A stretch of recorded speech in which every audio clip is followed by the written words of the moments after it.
এই মুহূর্তের breaking news. শহীদ ওসমান হাদির মৃত্যুর খবর ছড়িয়ে পড়তেই হাজার হাজার বিক্ষুব্ধ জনতা ঘেরাও করে ফেলে প্রথম আলো ভবন এবং মুহূর্তের মধ্যেই সেই ঘেরাও কর্মসূচি রূপ নেয় ভয়াবহ তাণ্ডবে। ভেতরে ঢুকে সবকিছুই তছনছ করে দেওয়া হয়েছে।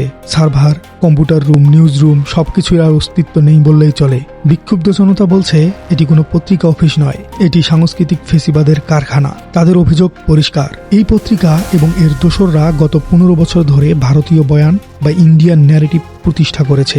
এরাই ওসমান হাদির মতো দেশপ্রেমিকদের জঙ্গি এবং মব সাজিয়ে হত্যার গ্রাউন্ড তৈরি করেছে।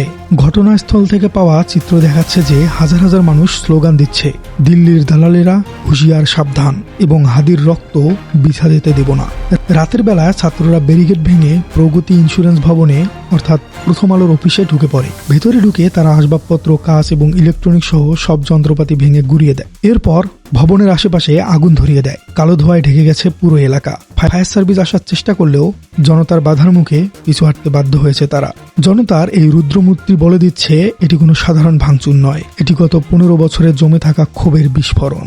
5 আগস্টের পর অনেকেই ভেবেছিল মিডিয়া শোধরাবে, কিন্তু হাদির শাহাদাত প্রমাণ করলো মিডিয়া তার পুরনো এজেন্ডা থেকে সরে আসেনি। আর তাই আজ এই আগুনের লেলিহান শিখা। কেন ছাত্ররা প্রথম আলোকে টার্গেট করলো, কেন অন্য কোনো পত্রিকা নয়? এর উত্তর লুকিয়ে আছে পিনাকি ভট্টাচার্যের সেই কালচারাল ফ্যাসিস্ট তথ্যেই। বিক্ষিপ্ত ছাত্রদের একজন আমাদের জানালেন, ওসমান হাদিকে ফয়সাল গুলি করেছে ঠিকই, কিন্তু হাদিকে মারার যোগ্য করে তুলেছে এই পত্রিকাগুলোই। এরা বছরের পর বছর ধরে হাসিনাকে সাপোর্ট দিয়েছে। এরা ভারতীয় আগ্রাসনের বিরুদ্ধে কথা বলা লোকদের মৌলবাদী ট্যাগ দিয়েছে। এরা ভারতীয় বয়ান সার্ভ করেছে। পিনাকি ভট্টাচার্য আগেই সতর্ক করেছিলেন, এই পত্রিকাগুলো বাংলাদেশে সাংস্কৃতিক ফেসিবাদের বীজ বপন করেছে।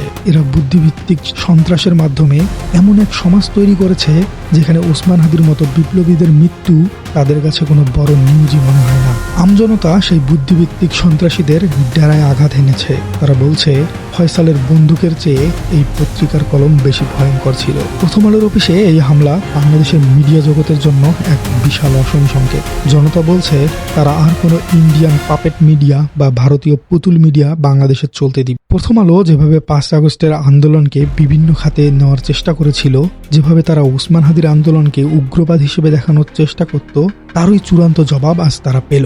ভেতরের সবকিছু তছনছ করে দেওয়ার মাধ্যমে ছাত্ররা বুঝিয়ে দিল শুধু সরকার পতনই যথেষ্ট নয়, ফেসিবাদের পাহারাদার মিডিয়াগুলোকেও উপড়ে ফেলতে হবে। প্রিয় দর্শক, আপনাদের কি মনে হয় প্রথম আলোতে আগুন দেওয়ার এই ঘটনা কি আসলেই যৌক্তিক? আপনারা কি এই ছাত্র জনতার সাথে একমত? কমেন্টে জানিয়ে দিন আপনার মূল্যবান মতামত। ধন্যবাদ।